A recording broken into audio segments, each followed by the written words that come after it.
வணக்கம். நான் சத்ய வர்ஷா. இந்திய அரசியல் அமைப்பு ஆலோசகராக பணியாற்றி வருகின்றேன். 234 தொகுதியில் நின்ற அனைத்து வேட்பாளர்களுக்குரிய சட்ட ஆலோசனை மையம் நம்மளுடைய தேர்தல் ஆணையத்தின் மூலம் கொண்டு வரப்பட வேண்டும். இதனால் அனைத்து வேட்பாளர்களும் மாதம் அந்தந்த தொகுதிக்குட்பட்டு அந்த தேர்தல் ஆணையத்தின் மூலம் இந்த ரெவ்யூ முழுமைப்படுத்தும் போது ஆளுகின்ற அரசாங்கம் எவ்வாறு அந்த மக்களுக்கு அந்த திட்டத்தை எடுத்து செல்கின்றார்கள், எவ்வாறு நிராகரிக்கிறார்கள் என்ற அனைத்துமே ஒவ்வொரு தொகுதி ரீதியாக இதற்குரிய ஒரு பிரத்யேக கூட்டம் நம்மளுடைய மத்திய அரசும் மாநில அரசும் தேர்தல் ஆணையம் இணைந்து செயல்படும் போது அந்த எம்எல்ஏ மற்றும் அமைச்சர்கள் எவ்வாறு மக்களிடத்தில் வாக்குறுதிகளை கொடுத்து நிராகரிக்கப்படுகின்றார்கள் என்பதற்குரிய அதற்குரிய மாற்றும் முழுமையாக ஏற்படுத்த முடியும். இது முழுமையாக ஒரு மானிட்டர் செய்து அம்மக்களுக்குரிய திட்டங்களை உடனுக்குடன் அந்தந்த மாதத்தில் கொண்டு போய் சேர்ப்பதற்குரிய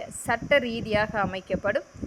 இது மாதிரியான ஒரு இந்த ரெவ்யூ கொண்டு வரும்பொழுது அனைத்து வகையான வேட்பாளர்களும் அங்கு அமர்ந்து அவர்களுக்குரிய கருத்துக்களை எடுத்துரைக்கவும், ஆளுகின்ற அரசாங்கம் கண்டிப்பாக மக்களுடைய பேச்சை கேட்டும் மற்ற வேட்பாளர்கள் சொல்லக்கூடிய பேச்சையும் அனுசரித்து முழுமையாக மக்களுக்குரிய திட்டத்தை செயல்படுத்தக்கூடிய ஒரு சட்ட ரீதியாக ஏற்படுத்த முடியும். இன்றைக்கு 5 வருடத்துக்கு மட்டுமே முகத்தை காட்டக்கூடிய எத்தனையோ எம்எல்ஏ மற்றும் அமைச்சர்களை நாம் பார்த்து கொண்டிருந்தோம். இனி வரும் காலங்களாவது மக்களுடைய அந்த கொடுத்த வாக்குறுதிகள் மற்றும் மக்களுடைய கோரிக்கைகள் அனைத்துமே மாதம் இது மாதிரியான ஒரு முழுமையாக மானிட்டர் செய்வதற்குரிய அந்த கொண்டு வரக்கூடிய சட்ட திருத்தத்தால் மாற்றத்தை ஏற்படுத்துவோம். நன்றி மக்களே.